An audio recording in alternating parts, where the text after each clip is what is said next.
பைபிளை படிக்காமல் கடவுள் வார்த்தையை கேட்காதீங்க. புரியுதா? டிவிலேயோ பிரசங்கத்திலேயோ உங்கள் சொந்த தியானத்திலேயோ நீங்கள் பைபிளை படிக்காமல் துணிகரமாக வாழாதீங்க. காலம் ரொம்ப கம்மியாக இருக்குது. எல்லாம் தெரியும்னு நினச்சி நடக்காதீங்க. எல்லாத்தையும் நமக்கு செஞ்சிட்டாரு.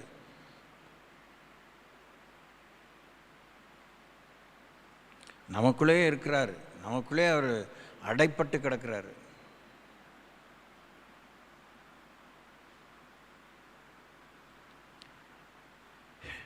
பூமியில் நம்ம ஏதோ ஒரு கோடியில் இருக்கோம். நம்மளை கொண்டு என்ன நினைக்காதீங்க.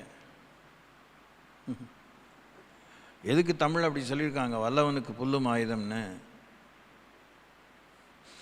புல் என்ன திருச்சியில் மாத்தான் இருக்கா? புல் எங்கேயுமே இருக்குது.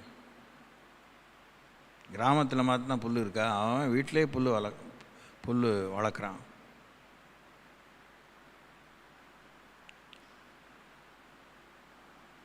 சவலை பிள்ளை மாதிரி நடந்துக்காதீங்க. இப்படிலாம் நம்ம செய்யணும் அப்படிங்கிற செஞ்சால் தான் பரலோகம்னு இல்லை. பரலோகத்தை இழக்காமல் இருக்கிறதுக்கு தான் வரோம். நமக்குள்ளே பரலோகத்தை விதைச்சிருக்காரா? பரலோகத்தை இழக்காமல் இருக்கிறதுக்கு தான் நம்ம கூடுறோம்.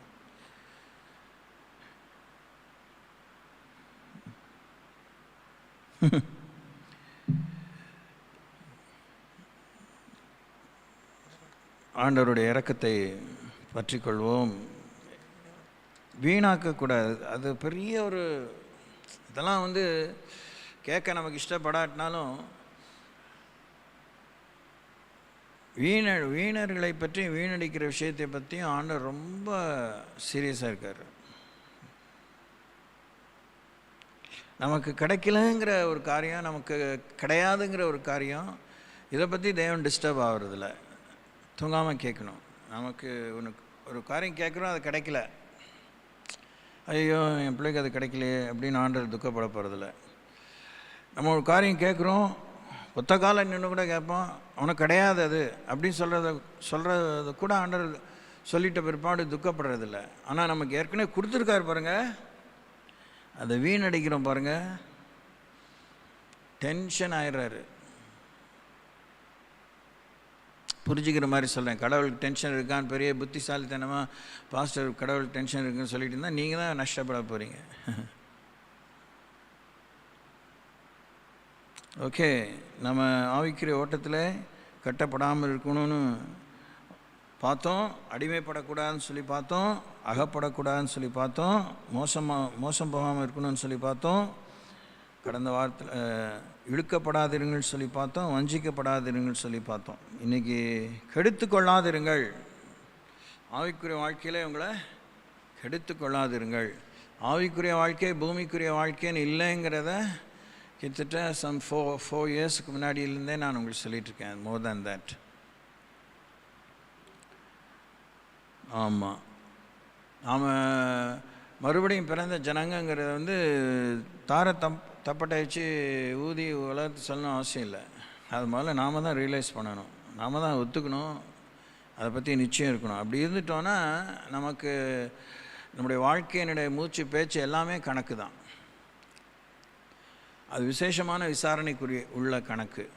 அவிசுவாசிகளுக்கு வேறு கணக்கு, நமக்கு வேறு கணக்கு. லூக்கா எழுதின சுவிசேஷம் 9ஆம் அதிகாரம் 25ஆம் வசனத்தை தியானிப்போம் தேவனுடைய துணையோடு. மனுஷன் உலகம் முழுவதையும் ஆதாயப்படுத்தி கொண்டாலும் தன்னைத்தான் கெடுத்து நஷ்டப்படுத்தினால் அவனுக்கு லாபம் என்ன? எல்லாரும் சேர்ந்து வாசிங்க.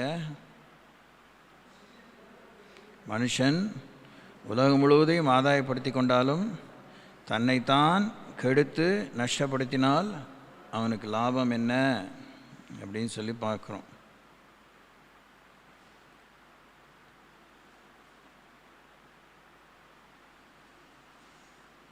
சாரி 9 19.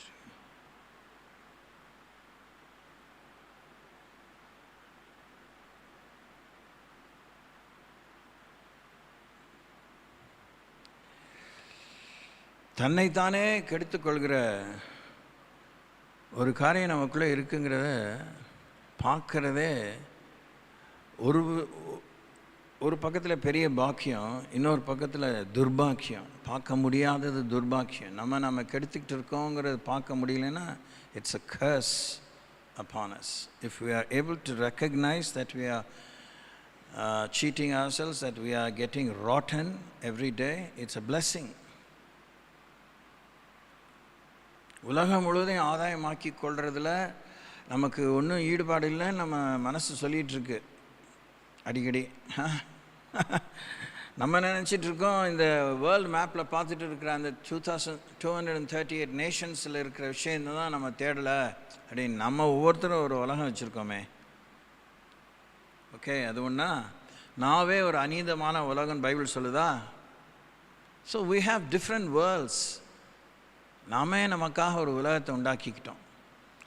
நம்முடைய நட்புறவு உலகம், நம்முடைய சொந்த பந்த உலகம், நம்முடைய வர்த்தக உலகம், நம்முடைய பாய்ஸ் அண்ட் கேர்ள்ஸாக இருந்தால் அந்த காலேஜ் லைஃப், அந்த எஜுகேஷ்னல் வேர்ல்டு, கெரியர் வேர்ல்டு, வேலை வெட்டி தேடி போகிறோம்.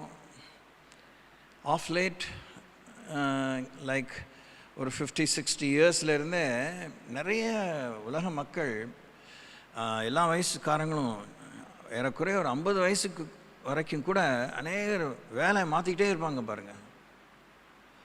அதுக்கெலாம் முன்னாடி பார்த்திங்கன்னா அவனா வீட்டுக்கு விரட்டி விட்டா வழியே அங்கேயே அவன் வீட்டு காவல்காரன், என் கம்பெனியுடைய காவல்காரன், என் பெரிய ஸ்தாபனத்துடைய காவல்காரன் கடந்த நம்முடைய மூதாதையர்களை போல் இன்றைக்கெலாம் இல்லை. அதுக்கு 1008 காரணங்களை நம்ம வக்கனையாக சொல்லிக்கிறது உண்டு. அது இப்போ அது பெரிய இஷ்யூ இல்லை.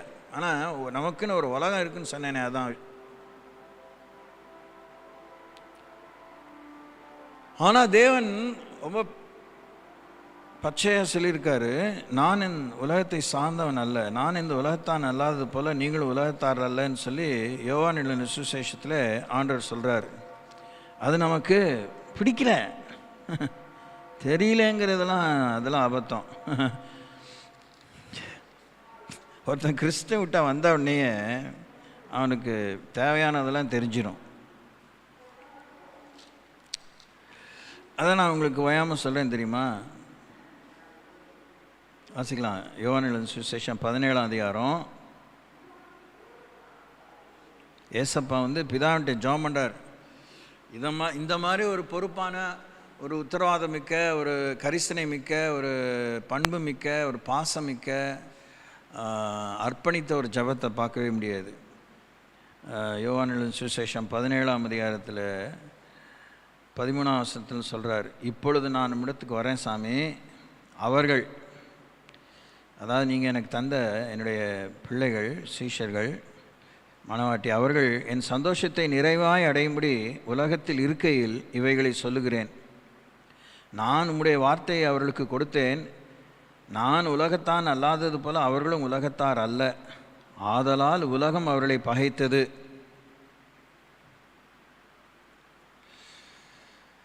நீர் அவர்களை உலகத்திலிருந்து எடுத்துக்கொள்ளும்படி நான் வேண்டிக் கொள்ளாமல், நீர் அவர்களை தீமை நின்று காக்கும்படி வேண்டிக் கொள்கிறேன். நான் உலகத்தான் அல்லாதது போல அவர்களும் உலகத்தார் அல்ல. உம்முடைய சத்தியத்தினாலே அவர்களை பரிசுத்தமாக்கும், உம்முடைய வசனமே சத்தியம். அந்த கான்டெக்ஸ்ட் பார்த்தீங்களா? எங்கே தன்னை சத்தியம்னு ஆண்டவர் காமிக்கிறாரு. சத்தியத்தினுடைய சத்தியத்தை சத்தமாக சொல்கிறாரு, சத்துவத்தோடு சொல்கிறாரு, சக்தியோடு சொல்கிறாரு. உலகத்திலிருந்து எடுத்துக்கொள்ளணும்னு ஜெபிக்காமல் அவங்கள தீமையிலேருந்து காத்துக்கோங்கன்னு ஜெபம் பண்ணுறேன். அந்த தீமையிலேருந்து காத்துக்கிறதுக்கு நீங்கள் அவங்கள சத்தியத்தால் பரிசுத்தமாக்குங்க. ஏன்னா அவங்களுடைய வசனமே சத்தியம்.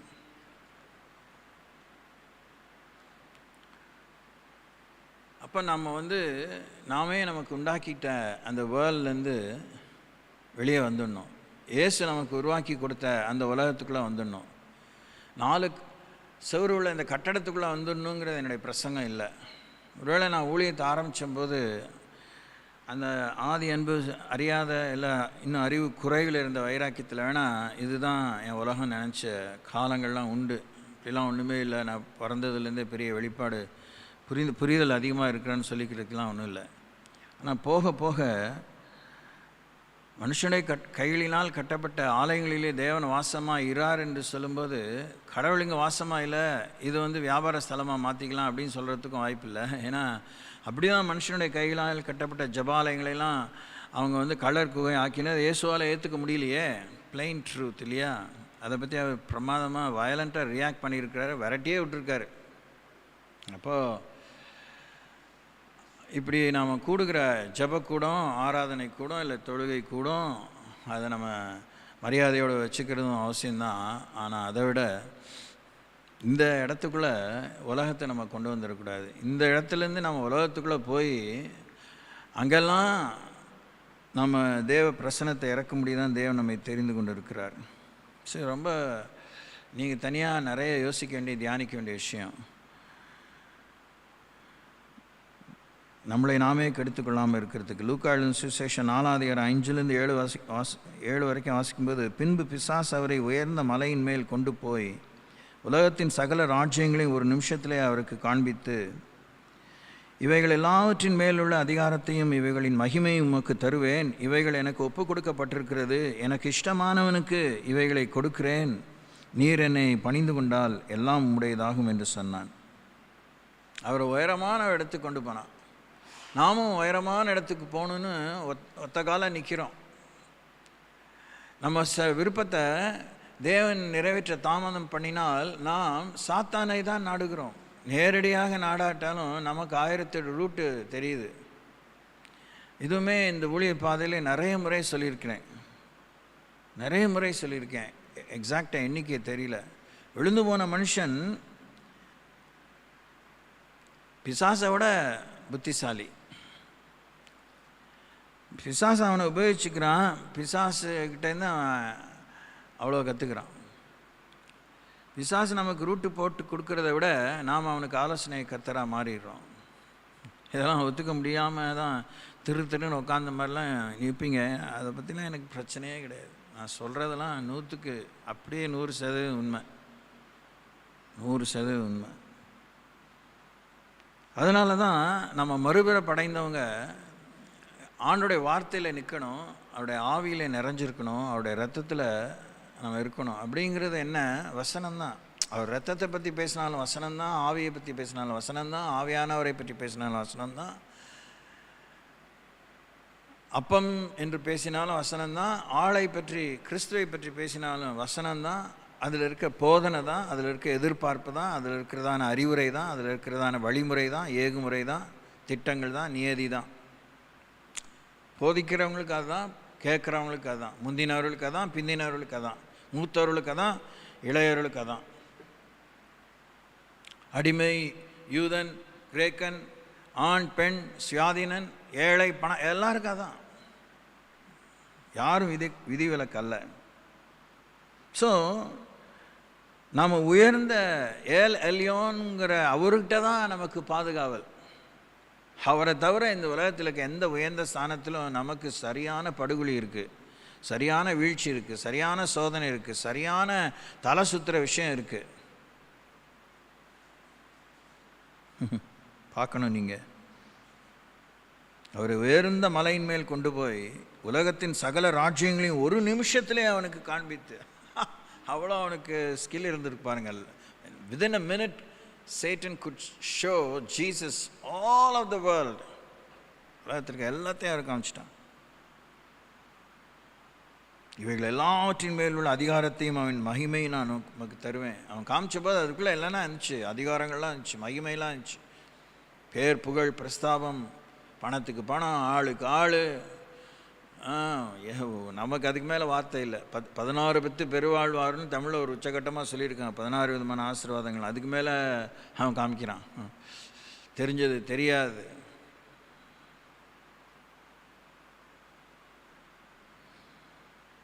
ஆண்டவர் ரசையிலேயே மனுஷகுமாரனை தான் அது காமிக்கிறான். ஏன் பிதாவின் மடியில் செல்லப்பிள்ளையாக இருந்தபோது இயேசுக்கு இது தெரியாதா? Has he not seen? எதுக்கு அவர் பார்க்கணும்? அவர் தானே உண்டாக்குனார். உண்டாக்குனருக்கு தெரியாதா என்ன உண்டாக்கினேன், எங்கே உண்டாக்கினேன், என்ன உண்டாக்கலை, யாருக்கு உண்டாக்கினேன், எந்த எல்லையில் உண்டாக்கினேன் தெரியாதா? என்ன தான் இயற்கை சீற்றம் கடல் அலைகள் கொந்தளித்து சுனாமி ஊரையே விழுங்கிட்டாலும் கடலுக்குள்ளே இருக்கா, கடலுக்கு வெளியே இருக்கா, ஓரத்தில் இருக்கா, மத்தியத்தில் இருக்கா, எங்கன்னு அது தெரியாது அவருக்கு. He knows. மனுஷனாகி நமக்கு நம்மோடு தேவன் மனிதனாகி இயேசு கிறிஸ்துக்குள்ளாக தேவனுடைய சாயலை தேவன் விளங்க வைக்க ஆரம்பித்த உடனே நமக்குரிய சோதனைகளை, நமக்குரிய பரீட்சைகளை, நமக்குரிய விதிமுறைகளை தேவன் நமக்கு மாதிரியாக வாழ்ந்து தான் கற்பிக்கிறார். லூக்கா 12:19-21 வரைக்கும் வாசிக்கும்போது, பின்பு ஆத்மாவே உனக்காக அநேக வருஷங்களுக்கு அநேகம் பொருட்கள் சேர்த்து வைக்கப்பட்டிருக்கிறது, நீ இளைப்பாரி புசித்து குடித்து பூரிப்பாயிரு என்று என் ஆத்மாவோடே சொல்லுவேன் என்று தனக்குள்ளே சிந்தித்து சொல்லி கொண்டான். இப்போயுமே ஸ்மால் ஸ்கேல், ஒரு சிறிய அளவிலே வேண்டிய அளவுக்கு நம்முடைய வீட்டில், உங்கள் வீட்டிலாம் சொல்லத்துக்கு வந்தேன் இல்லை, நம்முடைய எல்லார் வீட்லேயும் இருக்குது, இருக்கிறவங்க வீட்டில் இருக்குது, இல்லாதவங்க வீட்டை பற்றி இப்போ பிரச்சனை இல்லை. வசனத்தை புரிஞ்சுக்கிறதுக்கு உள்ளத சத்தியத்தை தான் பார்க்க முடியும். இருக்கிறவங்க வீட்டில் இருக்குது, அதுவே நமக்கு ரொம்ப மனசில் பெரிய இளைப்பாறுதல் இருக்குது. நம்முடைய நம்பிக்கை கர்த்தர் மேலே இல்லை.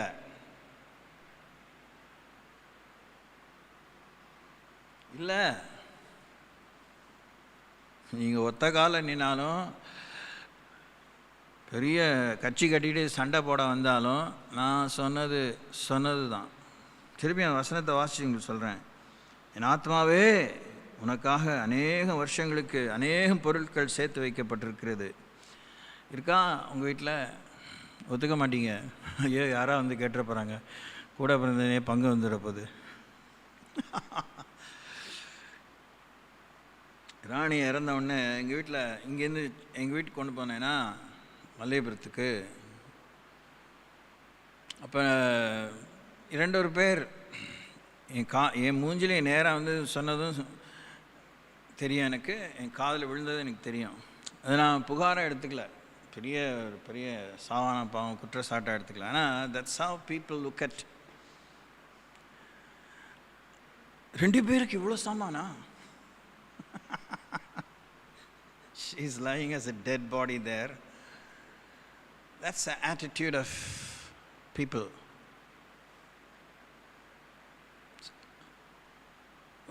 வீடு திறக்கிறாங்க, புது வீடு இல்லைனா இருக்குன்னு பார்க்கல, ஓகே. செத்த வீட்டுக்குள்ளே எத்தனை பேர் உள்ள வந்து இன்ஸ்பெக்ட் பண்ணாங்க? மாமியார் வீட்டுக்குள்ளே போய் எவ்வளோ பேர் இன்ஸ்பெக்ட் பண்ணாங்க? காவல் தான் நம்ம பெரிய மனசாக எடுத்துக்கணும், நோ ப்ராப்ளம். But attitude. சரி, காரியத்துக்கு வருவோம். அநேக வருஷங்களுக்கு அநேக பொருட்கள் சேர்த்து வைக்கப்பட்டிருக்குது. நம்ம என்ன இதில் தேடுறோம்? இளைப்பாறுதல. இளைப்பாரி புசித்து குடித்து பூரிப்பாயிரு என்று நான் ஆத்மாவோட சொல்லுவேன் என்று தனக்குள்ளே சிந்தித்து சொல்லி கொண்டான். தேவனோ அவனை நோக்கி, மதிகேடனே, உன் ஆத்மா உன்னிடத்திலிருந்து இந்த ராத்திரியிலே எடுத்துக்கொள்ளப்படும், அப்பொழுது நீ சேகரித்தவைகள் யாருடையதாகும் என்றார். தேவனிடத்தில் ஐசுவரியவானாயிராமல் தனக்காகவே பொக்கிஷங்களை சேர்த்து வைக்கிறவன் இப்படியே இருக்கிறான்.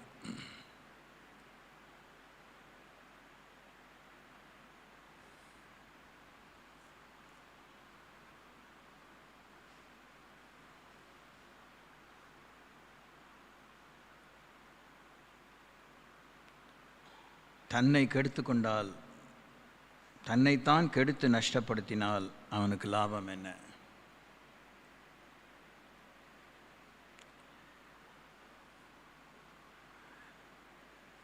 ராணி ஒரு மனுஷி தானே, அவள் எவ்வளோ விஷயங்களை சேர்த்து வச்சா. That was there interest. அதை பற்றி எனக்கு பிரச்சனை இல்லை, இருந்ததில்லை. இதெல்லாம் நான் உங்களுக்கு சொல்ல எனக்கு தலையெழுத்தில்லை. ஆனால் எல்லாம் கேட்டு வேகாத மொச்சக்கட்டைங்களாக இருக்கீங்க. நீங்கள் நிறைய கடவுளுக்கு கணக்கு கொடுக்கணும். இந்த சபையில் இருக்க ஒவ்வொருத்தையும் மிரட்டலை. உங்கள் தலை மேலே இந்த பாரம்லாம் இருக்குது. நீங்கள் ஓடி போகவே முடியாது, ஓடி ஒழியவே முடியாது. நீங்கள் விரைக்க பார்த்தாலும், பாசமாக பார்த்தாலும், எரிச்சலாக பார்த்தாலும், நான் சொன்னது தான். சாருக்கு முன்னாடி நிறைய விஷயத்தை பேசியிருக்கோம். ஐ பீன் அ ஃபூல் அப்படின்னா எவ்வளோ ஒத்துருக்கா. தேவையில்லாமல் எல்லாம் சேர்த்துட்டேன், எல்லாத்தையும் கொடுத்துருங்க. கொடுக்க தான் செஞ்சோம், கொடுக்க தான் முடிஞ்சிச்சு. அதை வச்சு நான் என்ன செய்ய முடியும்? ஆம்பளை doesn't concern my life at all.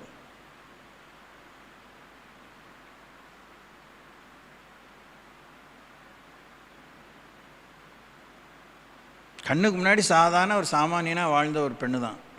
இதோட பெரிய பிரமாதமான பணக்காரர்கள், படித்தவங்க, மேதைகள் எல்லாம் இருக்காங்க. ஆளாளுக்கு அவங்கவுங்களே அந்த வேலை சேர்ப்பாங்க. நான் புத்தக பைத்தியம், கேசட் பைத்தியம். அந்த வீட்டை விட்டு வரும்போது அப்படியே இருதயமே ஒட்டஞ்சின் சுக்கு நூறாக போச்சு. ஒன்றும் கொண்டு வர முடியல, எல்லாம் அழுக்கு, எல்லாம் இது என்ன சொல்லுது, பழைய புத்தகம் கடைக்காரன் கூட வாங்கிக்க இஷ்டப்படலை. It was just thrown for scrap.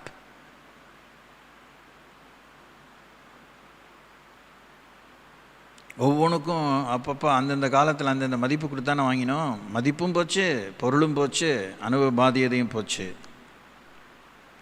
மனசும் ஆறலை, காயப்பட்டுருச்சு.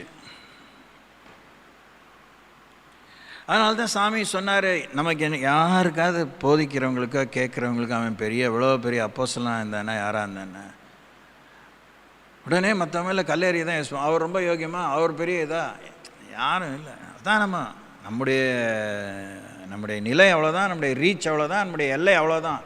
அதை தான் நம்ம இங்கே புரிஞ்சு மனம் திரும்பணும். தன்னைத்தான் மை ஓன் லிமிட்டட் வேர்ல்ட், அதுவே என்னை கெடுத்துருது. நான் என்னுடைய லிமிட்டேஷனுக்குள்ளே, வரையறைக்குள்ளே இருக்க உலகத்தை நான் பாதுகாத்துக்கணும்னு தான் சாமி விரும்புகிறாரு. அந்த துக்கணுன்னு உலகத்திலேருந்து ஊரையே வேலை பேசிகிட்டு இருக்கோம், ஊரையே அடையணும்னு அப்படி தலையில் தான் அப்படி தான் கனவுகள் ஓடுது.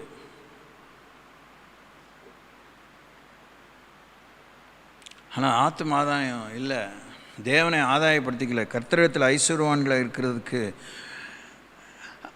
இது கூட அங்கே உட்காந்தோன்னா ஃபஸ்ட்டு ஸ்ட்ரைக் ஆனது தான்.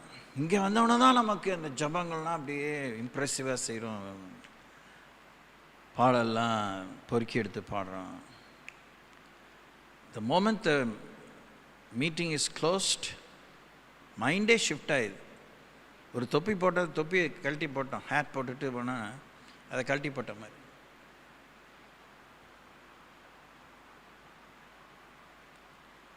ஆண்டவரே, நம்மிடத்தில் ஐஸ்வர்யனாக்கு ஆண்டவரே,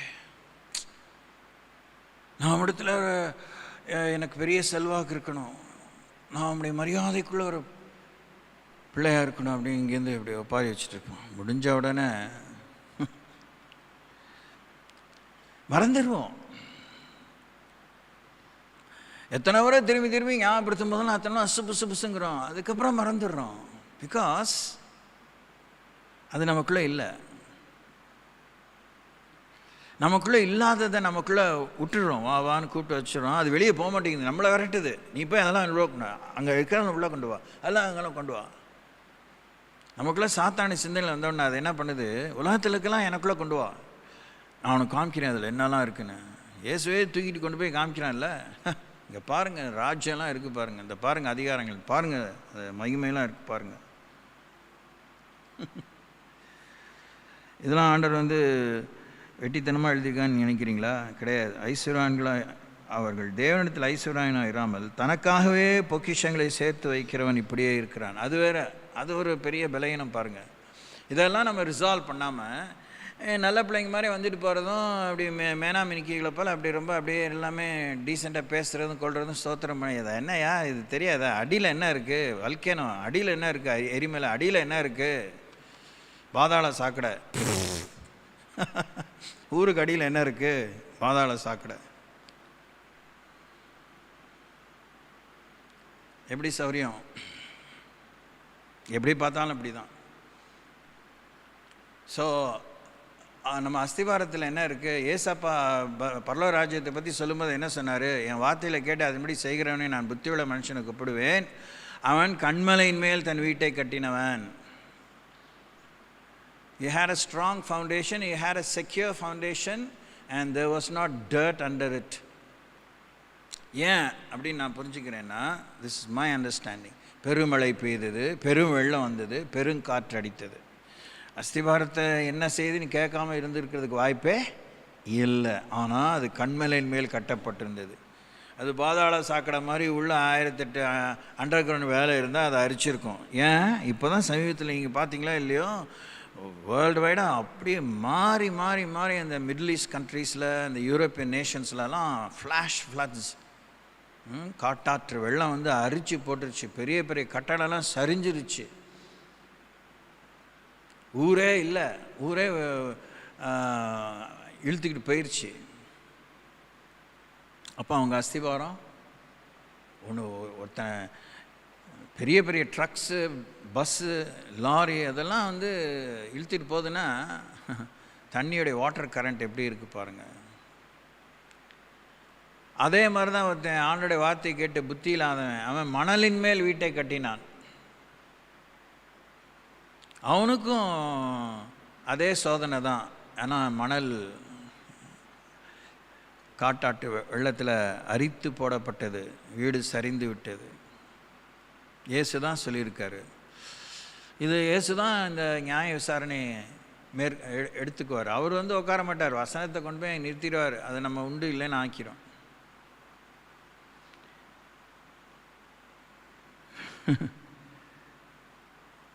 லூக்காவின் சுவிசேஷம் 16:24 வாசிக்கும்போது, அப்பொழுது அவன் தகப்பனாகிய ஆபிரகாமே, நீர் எனக்கு இறங்கி லாசரு தன் விரலின் நுனியை தண்ணீரில் தோய்த்து என் நாவை குளிர பண்ணும்படி அவனை அனுப்ப வேண்டும்.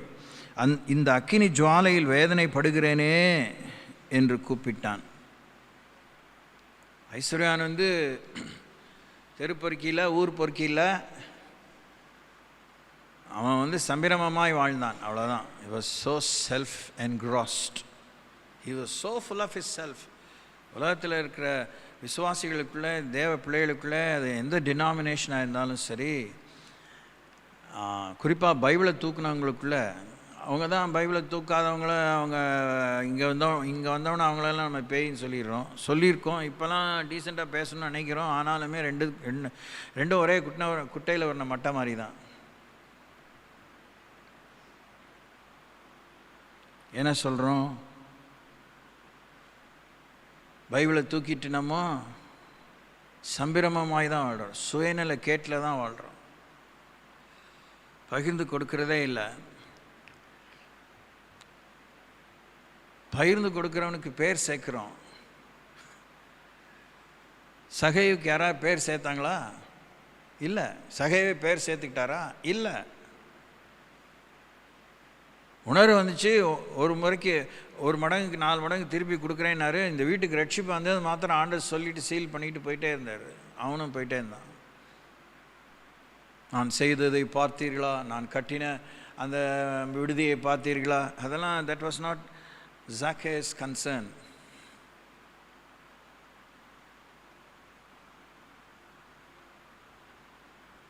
எச்ச கையால் நம்மளால் ஈய ஓட்ட முடியல. அதெல்லாம் நீங்கள் தயவுசெய்து யோசிங்க. கோயிலுக்கு காணிக்கை கொடுத்தேனுமே காலம்புறா கணக்கு காமிக்காதீங்க. நீங்கள் பர்சனலாக தேவையுள்ளவர்களை சந்தித்து என்ன பண்ணீங்க? பிரதிபலன் எதிர்பாராமல் என்ன பண்ணீங்க? அது நினைவில் அது உங்களுக்கு பெரிய பலமாக இல்லாமல் செய்ய வேண்டியது செஞ்சேன், எனக்கு கொடுத்ததே கொடுக்குறதுக்கு தான் அப்படின்னு சொல்லி எவ்வளோ முறை நம்ம செய்தோம்? எவ்வளோ முறை நம்ம நன்றி எதிர்பார்த்தோம்? அதுக்காக மறைமுகமாக பகிரங்கமாக என்ன ரிட்டர்ன்ஸ் எதிர்பார்த்தோம்? முதலீடு மாதிரி தான் வாழ்கிறோம். கிறிஸ்தவ வாழ்க்கை நம்ம எப்படி தான் வாழ்கிறோம்? முதலீடு மாதிரி தான் வாழ்கிறோம். என்ன கிடைக்கும், என்ன கொடுப்பீங்க? செலவாக பண்ணுறோம் நம்ம கிறிஸ்தவ வாழ்க்கையில். ஐயோ,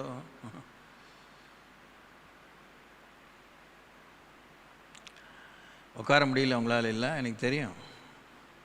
உங்களுக்கு முன்னாடி எத்தனை வருஷம் ஆண்டவர் நடந்திருக்கேன். ஐநோ. நல்ல வேளை செக்யூர் ஒரு சேரில் உட்காந்துருக்கீங்க. ஆஃப்டர் ஆல் பிளாஸ்டிக் சேர் தான். அஸ்திபாரம், வாழ்க்கையின் அஸ்திபாரம் எப்படி இருக்குது?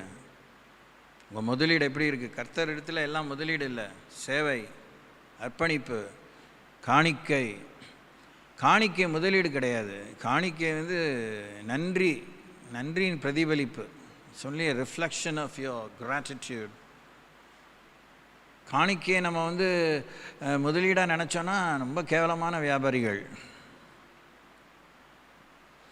சந்தை இங்கே வந்தோடனே அப்போ சின்ன மார்க்கெட் போவோம், எங்கள் வீட்டு பக்கம் எல்லாம் வழக்கமாக நம்ம சுற்றி இருக்கிற பக்கத்தில் இருக்க ஏதாவது காய்கறி கடை, அந்த கடையெல்லாம் போனால் பல வருஷங்களாக அம்மா அப்பா காலத்துலேருந்து இல்லை இப்போ தாத்தா பாட்டி காலத்துலேருந்து அவங்க வந்து அப்படியே தாராளமாக எடுத்து கொடுத்துருவாங்க.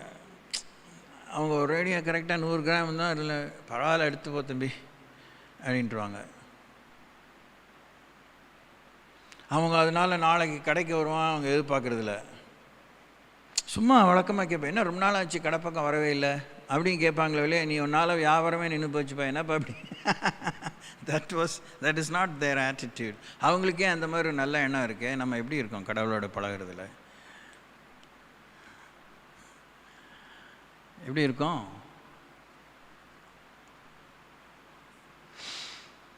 ஓ காட் ஹெல்ப் அஸ். அதே லூக்கா 16:25, அதற்கு ஆபிரகாம், மகனே, நீ பூமியிலே உயிரோடு இருக்கும் காலத்தில் நன்மைகளை அனுபவித்தாய், லாசரும் அப்படியே தீமைகளை அனுபவித்தான், அதை நினைத்துக்கொள். இப்பொழுது அவன் தேற்றப்படுகிறான், நீயோ வேதனைப்படுகிறாய். தன்னைத்தானே கெடுத்துக்கொள்வதனால், கெடுத்து நஷ்டப்படுத்தினால் என்ன லாபம்? நம்மளை கெடுக்கிற நம்முடைய ஐஸ்வர்யம், நம்மையே கெடுக்கிற நம்முடைய படிப்பு, நம்மையே கெடுக்கிற நம்முடைய காரியங்கள், அதுலேயுமே அந்த கவனம் இருக்கணும். அதெல்லாம் எல்லாம் கெடுக்குதுன்னு அந்த மாதிரி நினைக்கக்கூடாது. படிப்பா அது நம்மளை பண்பாக்கணும், பணிவாக்கணும். பண்படுத்தப்பட்ட நிலமாக 30, 60, 100 பலன் கொடுக்கக்கூடியதாக மாற்றணும். தரிசன நிலமான நிலையை மாற்றணும். நம்முடைய படிப்பு, நம்முடைய அனுபவம், நம்முடைய செல்வாக்கு, நம்முடைய குடும்ப பின்னணி, நமக்கு கிடைக்கிற ஸ்லாக்கியங்கள், பாக்கியங்கள், everything should refine our lives, redefine our lives.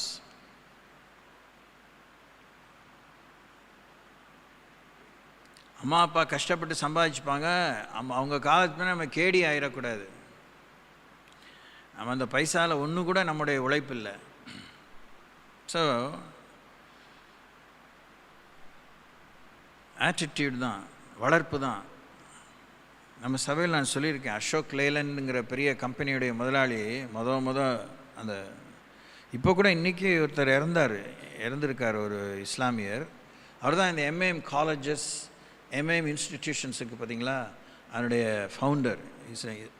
Islamic person, திருநெல்வேலிக்காரரு. தமிழ்நாட்டில் எத்தனையோ இடத்துக்கு ஒன்றும் இல்லாமல் அண்ணா காவடி மாதிரி அலைஞ்சி பாடுபட்டு வாழ்க்கையில் பல 4th ரேட் 3rd ரேட் வேலையெல்லாம் செஞ்சு அப்படியே மேலே வந்து படிப்பு இல்லாமல் வாழ்க்கையின் அனுபவம் அவருக்கு கற்றுக் கொடுத்து, படிப்பு இல்லாததுனால பல இடங்களை என்னால் போக முடியலையே, என்னை மதிக்கலையே, என்னுடைய திறமையும் என்னுடைய அனுபவத்தையும் அவங்க ஏற்றுக்கலையே அப்படின்னு நினச்சி அவருக்கு ஒரு வாழ்க்கை ஒரு நிலையை அடைந்த உடனே அவர் இது மாதிரி அவர் இஸ்லாமிய பிள்ளைகள் மாத்திரம் அவர் செய்யலை, ஏராளமான தமிழ்நாட்டு பிள்ளைகளுக்கு இந்த திருச்சி வட்டாரத்தில், இந்த பெரம்பலூர் திருச்சி வட்டாரத்தில் ஏராளமான பட்டதாரிகளை, முதுநிலை பட்டதாரிகளை படிப்பை வாரி வழங்கும்படி அவ்வளோ ஸ்காலர்ஷிப், அவ்வளோ மறைமுகமாக அவ்வளோ உதவிகள். ஒரு பத்திரிகையில் தான் இன்றைக்கி வாசித்தேன். பெரிய பெரிய பிரமுகரெல்லாம் கை கட்டி நிற்கிறாங்க அவருடைய சடலத்துக்கு முன்னாடி. ஐ திங்க் இப்போ போய் அவங்க திருநெல்வேலிக்கு போயிருப்பாங்க. இன்றைக்கி நாளைக்கு காத்தால தான் அவங்க இஸ்லாமிய முறை பிரகாரமாக அடக்கம் ஆகும். நான் இது ஒரு கிறிஸ்தவனை பற்றி சொல்லலை,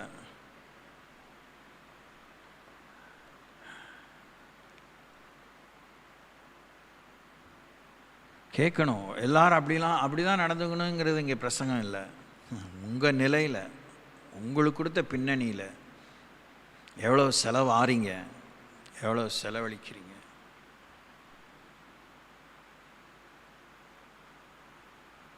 நாம் தேற்றப்படணும், நம்முடைய வாழ்க்கை கெட்டு போகக்கூடாது, கர்த்தர் பார்வையில் நம்ம அங்கீகாரம் பெறணும்னா டிட்டாச்ட் லைஃப், டிசிப்ளின், அந்த அந்த அந்த பயிற்சியில், அந்த முயற்சியில் நம்ம ஈடுபடணும். பற்றற்ற வாழ்வுக்கு அடுத்த விஷயத்தில். சங்கீதம் 49 6-8 வரைக்கும் வாசிக்கும்போது, தங்கள் செல்வத்தை நம்பி தங்கள் திரளான ஐஸ்வர்யத்தினால் பெருமை பாராட்டுகிற ஒருவனாவது தன் சகோதரனின் அழிவை காணாமல் இனி என்றென்றைக்கும் உயிரோடு இருக்கும்படி எவ்விதத்தினாலாவது அவனை மீட்டு கொள்ளவும் அவன் நிமித்தம் மீட்கும் பொருளை தேவனுக்கு கொடுக்கவும் கூடாதே. திடீர்னு ஒரு நாளில் அத்தனை அர்ப்பனுக்கு வாழ் வந்தா அப்படிங்கிறது போல் பெரிய ஞானோதயம் வந்து உங்கள் வீட்டு சொத்தையெல்லாம் யாருக்கா எழுதி கொடுத்தாலும் ஆத்ம ரட்சிப்பை கொடுக்க முடியாது. என்ன இன்னொரு எக்ஸ்ட்ரீமிட்டி காமிக்கிறாரா? நீ சேர்த்ததெல்லாம் யாருடையதான் அந்த மிராஸ்தார்கிட்ட கேட்டாரா? இப்போ திடீர்னு நம்ம ஞானோதயம் வந்து 1 Corinthians 13 சொல்கிறார்ல பவுல், உனக்கு இருக்கிறதெல்லாம் அன்னதானம் பண்ணிட்டாலும் உன் சரீரத்தையே தீக்கிரையா ஒப்பு கொடுத்துட்டாலும் உனக்கு அன்பு இல்லைன்னா நீ ஒன்றும் இல்லைன்னுட்டாரா? எல்லா வெளிப்பாடு பெற்றிருந்தாலும் தேவனுடைய பாஷை, தூதருடைய பாஷை, மனுஷன் எல்லா பாஷையும் பேசினா அன்பு இல்லைன்னா ஒன்றும் இல்லைன்ட்டாரா? அப்போ எப்போ எதை செய்யணும்? அந்த சூடு சொரண வேணும். ஆத்ம ரட்சிப்புக்காக மீட்கும் பொருளாக நம்முடைய எந்த ஒரு காரியத்தை நம்ம கொடுக்க முடியாது. we cannot pay God. நீங்கள் சொல்லுங்கள், ஆண்டவரே give me the bill, I'll pay அப்படிங்கிற எண்ணம் வந்துச்சுன்னா சரி, அவனுக்கு மண்டை நட்டு கலந்துருச்சுன்னு ஆண்டவர் நினைப்பார். அந்த பையிங் பவர் வந்தோடனே அதுதான் knowledge is power, money is power, time is also power, chance. அதெல்லாம் நம்ம ஹேண்டில் பண்ணுறதுக்கு பணிவு வேணும், பயம் வேணும், பொறுப்பு வேணும். பசை மாதிரி ஒட்டிக்கூடாது, காஞ்ச மாடு கம்பளம் புந்த மாதிரி நடந்துக்கூடாது. நீ எல்லாத்தையும் கொடுத்தாலும் அது மீட்கும் பொருளுக்கு தேவனுக்கு அதை கொடுக்கவும் கூடாது. சட்டையே பண்ண மாட்டார். இப்போ நான் அவனுக்கு எவ்வளோ வேணால் செலவு பண்ணுறேன் சிகிச்சைக்கு, அவன் கஷ்டத்தில் இருக்கும்போது நீ அவன் கூட பிறந்தவனுக்கு செஞ்சுருந்தீங்கன்னா ஊருக்கு செய்ய வேணாயா?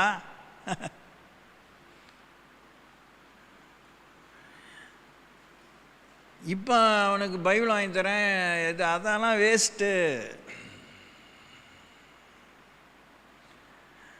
அப்போ தேவன் எப்படி கவனித்து நமக்கு படி அளக்க விரும்புகிறார்னா, சீஷன் என்கிற நாமத்து நிமித்தம் ஒரு கலசம் தண்ணீரை கொடுத்தவனும் அதன் பலனை அடையாமல் போகுது. தாகம் எப்போ எடுக்குன்னு நமக்கு தெரியாது. அந்த நேரத்தில் ஒருத்தன் பரவாயில்ல அவன் குடிச்சிட்டு போகிறான் அப்படின்னு ஒருத்தன் கொடுக்குறான் பாருங்கள். இருக்கிறத கொடுக்குறான், இல்லை ஒரு கலசம்தான் கேட்குறான்னு கொடுக்குறான். அதுதான் ஆண்டவர் கவனித்து கணக்கில் வச்சுக்கிறாரு. அவனுடைய மெடிக்கல் பில்லெல்லாம் நான் பார்த்துட்றேன், வீடெல்லாம் நானே கட்டி கொடுத்துட்றேன், அதெல்லாம் வேஸ்ட்டுங்க. வீடு கட்டி கொடுக்குறதெல்லாம் வேஸ்ட்டுன்னு சொல்கிறது இல்லை. அவன் நேரத்தில் அவன் நாடோடி மாதிரி வீடு இல்லாமல் தூக்கி ஜப்தி ஆகுதுன்னு வெளியே தூக்கி போட்டாங்க. அப்போ நீங்கள் கொடுக்குற தஞ்சம்தான் கணக்கு. ஸ்தோத்திரம். Praise the Lord. So constantly God watches our attitude. நிறைய பர்சனலான விஷயந்தாங்க கணக்குக்கு வரும். அதனால தான் இதெல்லாம் இவ்வளோ சொல்கிறேன். இந்த வசனம்லாம் உங்களுக்கு தெரியாமல் நீங்களே படித்தா அது புரியாதுன்னு நினைக்கிறீங்களா? எனக்கு அப்படிலாம் நான் இங்கே வரல. நீங்கள் நேரம் எடுத்து இதெல்லாம் யோசிக்கிறீங்களாங்கிற எனக்கு ஒரு ஆதங்கம். நான் யோசிக்கிறேன். யோசித்ததுனால நான் பெரிய கொம்பம் கிடையாது. உங்களுக்கு என்ன சொல்கிறேன்னா அதோட 100 மடங்கு தான் எனக்கு ஸ்கேனோட இன்டென்சிட்டி அதிகமாக இருக்கும், பார்த்துக்கோங்க. மத்தேயு சுவிசேஷம் 16ஆம் அதிகாரம் அதே வசனம் தான் வாசிக்கிறோம். மனுஷன் உலகம் முழுவதையும் 26ஆம் வசனத்தில், மனுஷன் உலகம் முழுவதையும் ஆதாயமாக்கி கொண்டாலும் தன் ஜீவனை நஷ்டப்படுத்தினால் அவனுக்கு லாபம் என்ன? மனுஷன் தன் ஜீவனுக்கு ஈடாக எண்ணத்தை கொடுப்பான். இந்த இடத்துல ஜீவன் லைஃப்பை எடுத்துக்கலாம், உயிரை எடுத்துக்கலாம்.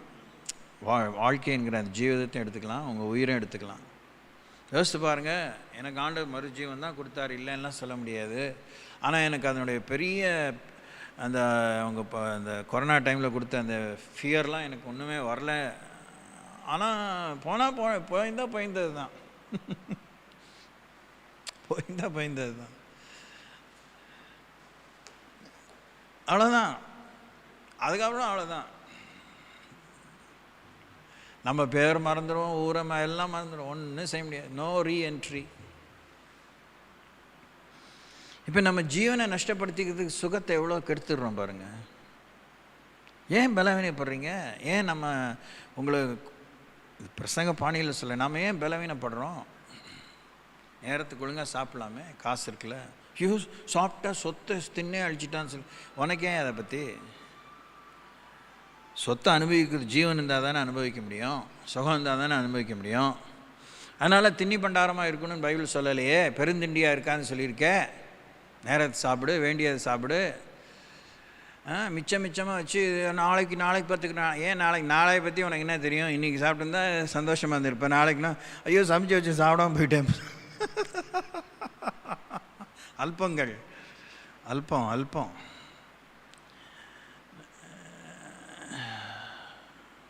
நமக்கு ரட்சிப்பு உச்சநிலை உள்ளங்கால் மட்டும் தேவை. எல்லாத்துலேயும் குணத்தில் தேவை, எல்லாத்துலேயுமே ரட்சிப்பு தேவை. யோசிங்க, கீப் திங்கிங். உங்கள் ஜீவனை எப்படி நஷ்டப்படுத்துகிறீங்க? ஐயோ அங்கே போனால் ரொம்ப காஸ்ட்லி, வெறும் பேராசிட்டமாலாக திங்கிறேன். பேராசிட்டமாலுக்கு அவ்வளோதான் வெயிட்டு, அவ்வளோதான். அதுக்கு மேலே தான் வேறு தாங்க கொடுக்கணும். அந்த இவ்வளோ சொல்கிறீங்க, ஏதாவது சீப்பாக எழுதி கொடுங்க. டாக்டர் ஜோசப்னு ஒருத்தர் இருந்தார், ரயில்வே டாக்டர்.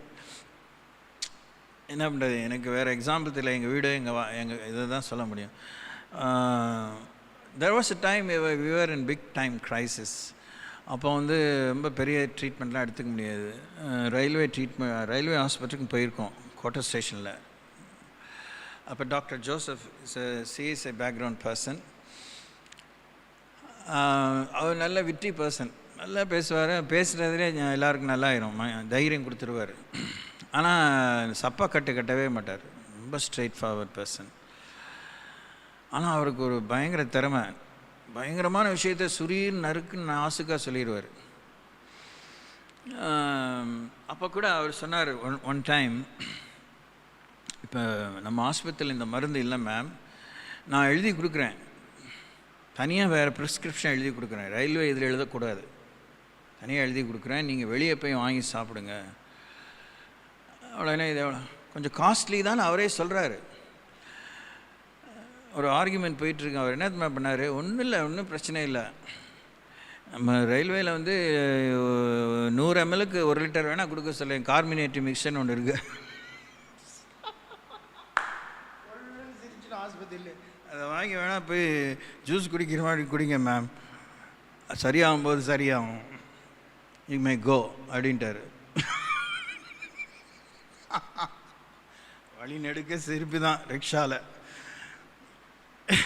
என்னம்மா இந்த மாதிரி பேசி வாங்கி கட்டிக்கிட்டீங்க? இல்லாடா அப்படி கேட்ட. நல்ல வேளை டாக்டர் ப்ரிஸ்கிரிப்ஷன் கையில் கொடுத்துட்டாரு. அப்புறம் அவங்க மெடிசன் வாங்கி சாப்பிட்ருப்பாங்கண்ணே. அவ்வளோ தூரம் எல்லாம் கம்ப்ளீட் டீட்டெயில் ஞாபகம் இல்லை, சொல்கிறேன் நான், புரியுதா உங்களுக்கு? நம்முடைய அல்ப புத்திக்கு ஆண்டவர் என்ன பண்ணுவார், சமத்துமா வெறும் கஞ்சியை குடிச்சிட்டு அப்படியே கருத்தை தான் என்னை காத்த, எதுக்கு நீ அழுகுற, சுகப்படுத்தி விட்டார், எதுக்கு நீ அழுகுறன்னு.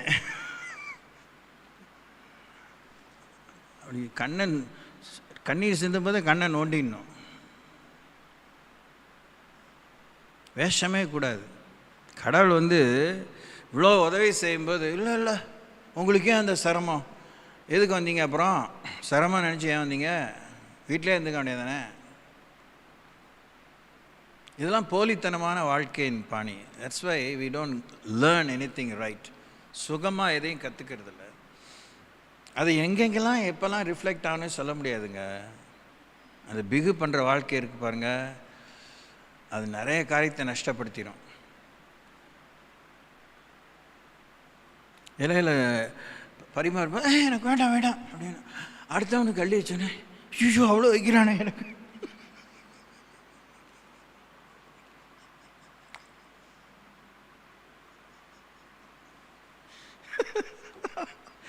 Oh dear God. நமக்கெல்லாம் சூடு போட்டாலும் சொரணை வருமா?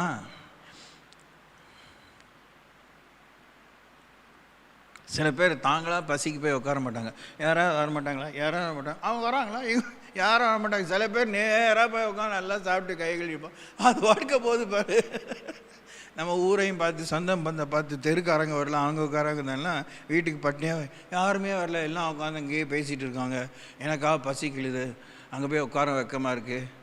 போய் சாப்பிட்டு வந்தியா? இல்லை. அடப்பாவி, பையன் வச்சுட்டு எப்படி? இந்த மாதிரி டிக்கெட்லாம் இருக்குது. ஃபேக்ட்ரி எம்ப்ளாயீஸ் பாருங்கள், மொய்யாது பொய்யாது. நான் முதல்ல வைத்த நிரப்பிட்டு தான் பையன், அவன் தான் ஆள். ஏன்னா அவன் தொழிலாளி. சிரிச்சுக்கிறோம், ஆனால் எவ்வளோ கேவலமாக இருக்குது பாருங்க நிலைமை. வசனம் தான் சொல்கிறேன், அது உங்களுக்கு தெரியுதா? வசனம் தான் சொல்கிறேன். உங்கள் ஜீவனை நஷ்டப்படுத்திக்கிட்டு கர்த்தருக்கோ நான் சாப்பிடாம வந்தேன், வேஸ்ட்டு. அதனால் ஒருத்தர் ரட்சிக்கப்பட போகிறதில்ல, பாவம் மன்னிக்கப்பட போகிறதில்ல, அபிஷேகம் பெற போகிறதில்ல. அப்படி எதுக்கு? நீ ஒழுங்காக சாப்பிட்டுட்டே செய். சோத்திரம். உபவாசம் கொடுத்து வந்துட்டு அத்தனை நேரம் நடுவில் எழுச்சி போய் தண்ணியும்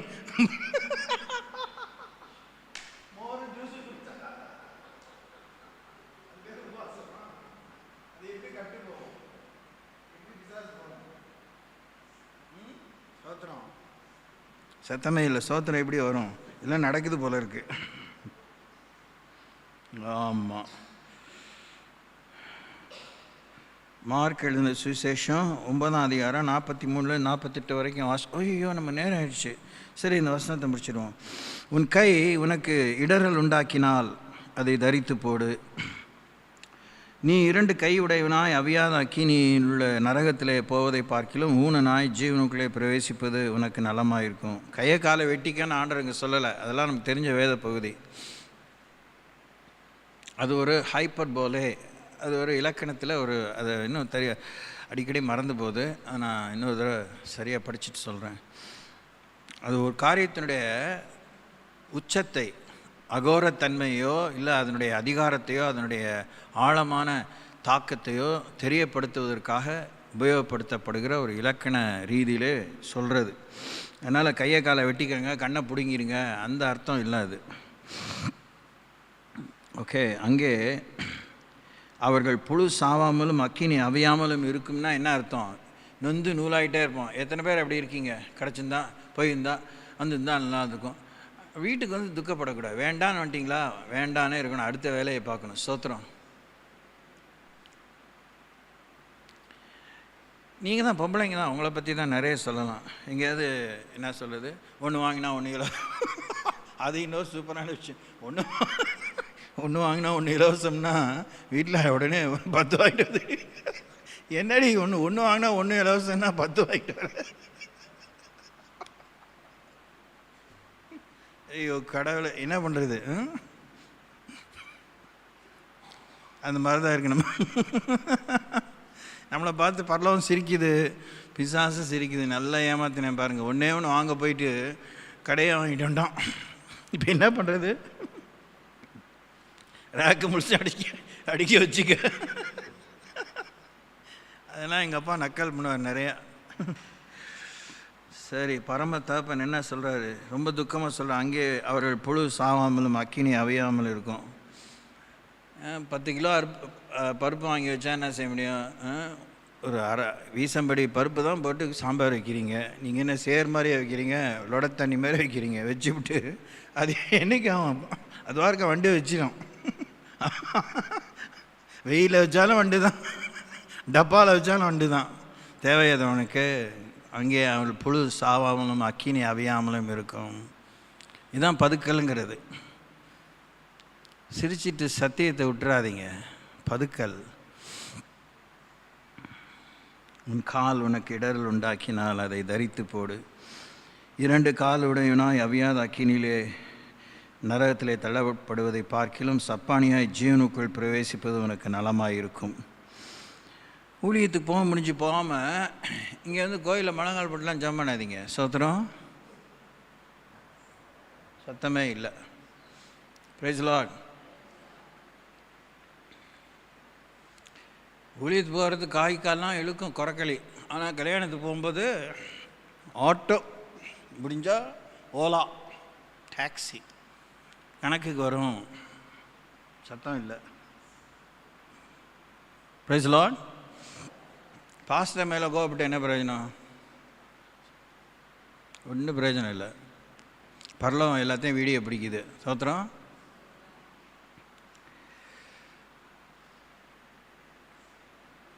நம்மை நாமே கெடுத்துக் கொள்கிறோம். கண்களை மூடி யோசிப்போம்.